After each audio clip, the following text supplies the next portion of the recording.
Ya tenemos en línea y le vamos a dar la bienvenida en esta mañana a Varina Suleiman. Es una abogada argentina, tiene varios diplomas encima, pero es conocida ampliamente por su rol como abogada en la Red por los Derechos de las Personas con Discapacidad.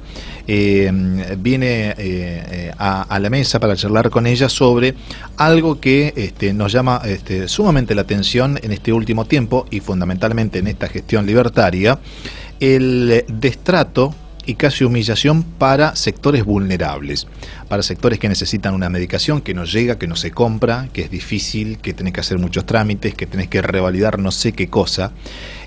Hace un par de años también, al comienzo de la gestión libertaria, el primer año, también hubo un destrato y un manoseo para que aquella persona que tal vez le faltaba una extremidad tenía que ir y reafirmar que le faltaba la extremidad, como diciendo, usted tiene que decir nuevamente qué extremidad le falta. Una cosa realmente increíble que sucedió en aquel tiempo. Y ahora, nuevamente, hace muy poquitos días atrás, veíamos colas interminables para nuevamente revalidar el carnet único con discapacidad y el tema de vincular la SUBE. Toda una cosa sumamente desprolija que nadie entendía nada, una falta de comunicación, una falta de claridad, justamente para sectores más vulnerables. Pero vamos a saludarla. Vanina, ¿cómo estás? Buenos días. David Campos, Ana Carolina Tapia, Matías Alcaraz, te saludamos acá desde la Radio Pública de Moreno. Hola, ¿qué tal? Buenos días para ustedes. Bueno, ¿erramos en algo en la introducción o correginos, No, es correcto todo lo que han mencionado. Bueno, no sé a qué se deberá como decíamos, este manoseo, este destrato para los sectores más vulnerables que deberían, cuando tomamos conocimiento de esas largas interminables filas para revalidar el tema del CUD con la SUBE, decíamos, bueno, los sectores vulnerables, las personas con discapacidad o el familiar que asiste y acompaña a la persona con discapacidad, debería tener todo mucho más aceitado, más fácil, más dinámico, más ágil, para que efectivamente sea todo mucho más fácil. Pareciera que se busca todo lo contrario, sino que empiojar la situación y que sea más complicado, inexplicablemente. Sí, eso no te lo puedo responder. ¿Qué será lo que hay en mente de los que diseñan esto? Porque lo que sí es claro es que no es al azar, es que esto está diseñado para ser así. Uno a veces podría relacionarlo con un discurso de retirada del Estado, pero retirarse no significa agredir, así que yo también me quedo un poco perpleja y a veces recuerdo un discurso de Silvina Bleichmar, aquella psicóloga tan reconocida, que decía, depende también de a quién consideramos el otro. Es decir, en las políticas que deshumanizan, a veces no todas las personas son el otro. Claro. Bien, sí, Ana. Varina, hace días el gobierno anunció el viaje gratuito para personas con discapacidad con la SUBE, como un logro autoacreditado, ¿no? Pero hay unas cuestiones que vienen detrás que no están así, ¿no? Claro, no es tan fácil. Claro, no, el viaje gratuito no es algo nuevo. El viaje gratuito existe hace mucho tiempo, son franquicias que surgen de leyes muy anteriores. La novedad sería en el caso que el viaje gratuito se haga en igualdad de condiciones, porque hasta ahora las personas con discapacidad viajan con el CUD y el resto de las personas que pagan el pasaje, o aún otras que no los pagan, que tienen bonificaciones, viajan con la SUBE. Es decir, esto genera, aunque parezca que no, una desigualdad de trato. No es solo que son cartones de distinto color, sino que hay consecuencias jurídicas por utilizar esas distintas tarjetas para viajar. Y esta desigualdad provoca como si fuera un régimen de apartheid en el transporte, ¿no? Como separados pero iguales, y no es así. Bien. Mati, sí. ¿Cómo va? Buen día. teniendo en cuenta lo que venía relatando, ¿cuáles serían esas complicaciones que tendrían, ¿no? Jurídicas? Porque digo, uno analiza y dice, bueno, a través de un sistema, si ya existía el CUD, se va a un sistema, se lo pasa automáticamente y se soluciona el problema de estas personas, ¿no? Que es difícil acceso al tener una discapacidad y demás, pero lo hacen todo más complicado. Claro. Para esto les voy a contar que existe una causa en la Corte Suprema de Justicia de la Nación actualmente y que esta causa ya ha sido ganada en 2 instancias por una persona con discapacidad que se llama Gerardo Arias. También debo contarles que Gerardo asiste al práctico de la Universidad de Buenos Aires, donde yo soy docente y es en mi cátedra donde se inicia la primera vez esta demanda, que luego es sostenida hasta llegar hasta la Corte Suprema. Entonces Arias nos cuenta lo que a él le pasaba con la gratuidad. Al exhibir el CUD, muchas veces dependía del buen humor del chofer, de personas que en la fila le dijeran que él era un aprovechador. A veces hay personas que tienen discapacidades cuyos rasgos no son notables. Claro. Una persona puede tener una discapacidad visceral, una persona puede tener Asperger y no lo notas, entonces la persona solamente identifica los rasgos del síndrome de Down o una silla de ruedas, y todo el mundo se siente con derecho a opinar de por qué el otro viaja gratuitamente, o porque a mí me ha pasado una vez en el banco, una señora muestra el CUD y pide para pasar, y una señora que estaba atrás mío me dice, yo la veo perfecta, y le digo, usted no le ve los riñones, porque la verdad es, nosotros no podemos estar juzgando, tenemos que confiar si alguien tiene el CUD que ha pasado por instancias de evaluación y que lo tiene. Así que ahí sufrían un montón, muchas veces maltratos. El otro día leía notas en las colas estas que se hacían, que los propios choferes les dijeron a las personas que tenían. Entonces esto no es generalizar, que no es que porque sean de un gremio maltratan, sino que quiero decir que el chofer es la persona como si fuera la autoridad del ómnibus en el que la persona se sube. Entonces ya la persona puede sentirse un poco incómoda, puede sentir un malestar si le impugnan su viaje, ¿no? Si le dicen, vos, ¿por qué estás viajando? Yo te veo bien, subí, bla. Eso sería un punto de discriminación que ha sido tomado por ambas instancias y que la Corte tiene que resolver. Otro punto muy importante es el seguro de transporte. Cuando hay un accidente, las personas estamos cubiertas por un seguro de transporte. Quizás los más jóvenes no lo saben, pero los más viejos que viajamos, cuando había un boleto, el boleto atrás decía, usted viaja asegurado. Claro. En ese ticket tan finito decía que viajábamos asegurados por una empresa. Y cuando uno viaja con la tarjeta SUBE, el viaje queda registrado. Claro. Cuando uno no viaja, necesita, en el caso de un accidente, para reclamar la reparación de los daños sufridos, necesita salir a buscar testigos. Claro. De ese viaje. Claro. La ley de la que hablábamos, la ley 22.431, fíjense el número, es bastante antigua, es la que después fue la que da el derecho al viaje gratuito, ¿no es cierto? Y el decreto 84 del 2009 es el que crea el SUBE, que fue modificado por otro del 2015. Otra cuestión que pasaron por abajo del radar para las personas con capacidad plena, que no supieron ver lo que le pasa a los otros, es que muchas veces la entrada a otros medios de transporte, recién hablamos de los colectivos, la entrada a otros medios de transporte se hace a través de la tarjeta SUBE, que es magnética. Entonces, si alguien va a entrar al subte, necesita que salga de la cabina la persona para apoyar una tarjeta tipo genérica que tienen y lograr que pase la persona con discapacidad. Si no hay ninguna persona en la ventanilla en la estación, caso que puede pasar, en muchas ocasiones la persona no puede pasar. No puede pasar y no puede viajar. Qué increíble, No, es qué algo increíble. Puede viajar. Vos sabés que... En la pandemia, sí. una cosita más voy a agregar, que Sí. durante la pandemia Arias pidió y obtuvo una medida cautelar porque tampoco podía utilizar los baños porque habían quedado Claro. cerrados, por cuestiones sanitarias solo podían usar los usuarios, y tampoco podía usar los baños en el momento en el que más necesitaba lavarse las manos. O sea que veamos sobre todas las cuestiones que pasan cuando se reglamenta para una generalidad y se deja de ver a personas que presentan diferencias.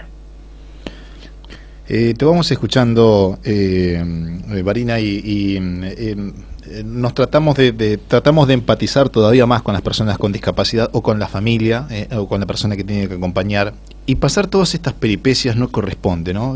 Como decíamos en el comienzo de la charla, debería ser más fácil. Tendría que ser más fácil, más simple, y no estar a la buena, como decías, del humor de quien maneja la unidad, o de si efectivamente está la persona esta para ayudarte a pasar ahí por el molinete. No sé cómo se sigue trabajando hacia adelante en esto.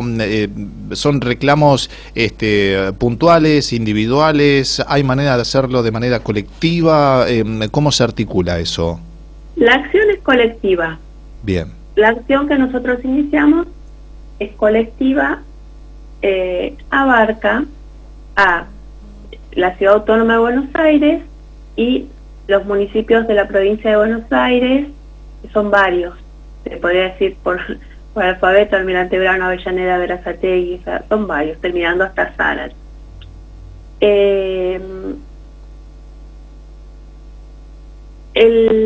Quien implementa la tarjeta SUBE es el responsable de adecuar esto. A mí lo que me preocupa es, en primer lugar, está bueno lograr que las personas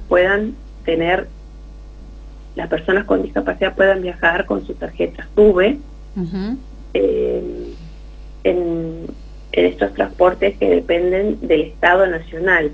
Hay que recordar que los transportes de la Ciudad de Buenos Aires no están obligados y que EMOVA ha retirado el viaje gratuito en subterráneo para las personas que no viven en la Ciudad de Buenos Aires. Es algo también que no se publica, pero que pasa. ¿Sí? Porque desde que se produjo la transferencia, Mirá. dejó de tener esa obligación de nación, y entonces las personas que quieren viajar gratuitamente tienen que, con discapacidad, siempre hablando, tienen que acreditar su domicilio en la capital. Como si uno no viviese en el conurbano y tuviese que atenderse en algún médico en capital, claro, o hacer algún trámite, algún servicio. Claro, no podés viajar en subte, o te vas caminando o te porque vas no vivís en capital. Claro, este es otro tema que por ahí ustedes no lo tenían presente, pero que pasó con la transferencia del servicio. Es decir, claro, ¿realmente creemos que cuando el Estado no está presente va a haber acciones de protección a las personas? Bueno, esto es una muestra de que no es cuestión de fe, de creer o no creer. Mientras era del Estado Nacional, las personas viajaban gratuitamente en el subte. Cuando dejó de serlo, ya no, si no viven en esta ciudad. Digo porque son viajes que se dan para personas que se hacen tratamientos de rehabilitación. Eso sí, también hay que tener presente. Sí, claro, sí, que se van a atender y demás.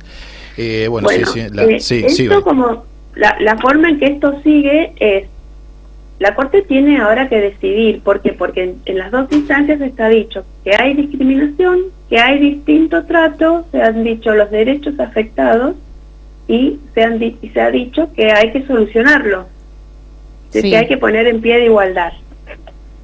El Estado Nacional ahora ha dicho en el expediente que están trabajando en una forma para hacer esto efectivo, pero todo esto que sale a la luz y que la gente haciendo colas, realmente todavía nosotros no conocemos cuál es la resolución, porque el Estado Nacional no puede actuar por vías de hecho. El Estado tiene que dictar normas, en esas normas explicar cómo se viaja, de dónde salen los recursos, qué trámites tienen que hacer las personas. Que todavía eso no está realizado. Todavía nosotros no tenemos conocimiento. Lo que Arias ha asistido a nuestra comisión, donde trabajan los alumnos de la universidad junto con las docentes, y ha presentado un escrito diciendo que a partir de este anuncio, que se hizo primero en el tuit de Adorni, después pudimos verlo, está en la página de Mi Argentina y en la página del Ministerio de Salud. Sí. No sabemos cuál es la norma que lo rige. ¿Por qué? Porque como nosotros estamos en un litigio, nosotros necesitamos saber si esa norma cumple o satisface los derechos o las pretensiones procesales que él tenía. Es decir, si permite viajar en igualdad de condiciones y con trato dignos. Las colas que hemos visto se alejan bastante del trato digno, ¿no? Porque claro, los usuarios como usuario de un servicio se merece un trato respetuoso y acorde a la dignidad humana. Hemos preguntado eso y también hemos preguntado algo que para nosotros es muy importante, que si esto significa que el Estado se está allanando al reclamo que le hacemos, porque hay como un doble discurso. El Estado en los papeles claro, escribe que llega hasta la Corte porque no está conforme con la condena, pero ahora parece que la va a cumplir. Entonces, si ahora decidió que está conforme con la condena, necesitamos saberlo y necesitamos saber si lo que cumple está cumpliendo a cabalidad lo que se le reclama, si satisface, porque el otro a veces puede, incluso hasta de buena voluntad, puede creer que está cumpliendo, y como no maneja los derechos de las personas con discapacidad, no maneja esos temas, puede estar haciéndolo de manera incorrecta. Así que esa es la situación actual del pleito. No sé si las personas que han hecho esas filas han conseguido o no obtener su tarjeta. Bien, claro. Sí, Ana, vamos con las Otra cuestión sería que esto tendría que tener un alcance nacional y no está ocurriendo eso. Claro, el Ministerio debería implementar esto con todos los lugares donde hay también tarjeta SUBE. Claro. Claro, entiendo. Resulta obviamente muy llamativo, un poco sí, un poco no, porque sabemos de dónde se genera. Estamos hablando de el área de discapacidad que en su momento dependía de Diego Españolo, el de los audios, el del 3%, sí, que fue eyectado, que ahora no quiere declarar, no quiere someterse a pericias respecto a si esos audios eran de él o no. La Agencia Nacional de Discapacidad, ANDIS, pasó lamentablemente a ser famoso por la causa ANDIS, justamente por el desvío de fondos, que vaya uno a saber a dónde fue a parar. Lo imaginamos, el 3% ya sabemos para dónde fue, pero bueno, eso todavía lo debe corroborar la justicia. Ahora es la Secretaría Nacional de Discapacidad que se encarga justamente de estas cuestiones.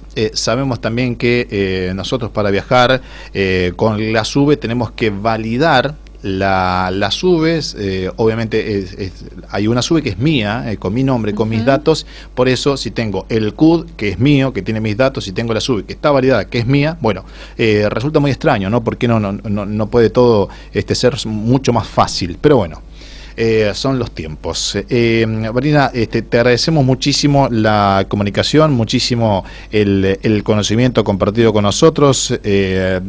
Podremos molestarte más adelante, tal vez con algunas cuestiones, cuando tengamos ahí esa traba de no saber efectivamente cómo actuar y cómo avanzar en algunos temas específicos, porque además de la vulneración de los derechos que nos estás mencionando de las personas con discapacidad, pareciera que, bueno, mes a mes se le va agregando una traba más, ¿no? Un peldaño más para que sea todo más complicado de llegar a un beneficio como viajar, como un boleto del subte, como estaba diciendo, una cosa realmente inexplicable. Pero bueno, sucede, y bueno, te agradecemos por el tiempo en esta mañana, Bueno, gracias a ustedes. Recuerden que este trabajo es hecho por alumnos de la universidad pública que mediante la Secretaría de Extensión Universitaria ofrecen a la sociedad, devuelven a la sociedad aquello que el Estado les dio, para que se tenga presente cuando se critica a la gratuidad de la universidad. Maravilloso. Está claro. Gracias, buenos días. Buenos días. Bueno, ahí estaba, graficándonos hacia grandes rasgos. Obviamente podríamos estar charlando 2 horas más para entender, bueno, todas las peripecias que debe atravesar una familia con una de las personas con discapacidad o la misma persona con discapacidad que, de vuelta, ¿no? En vez de tener todo más fácil, tiene todo más complicado, ¿no? Inexplicable.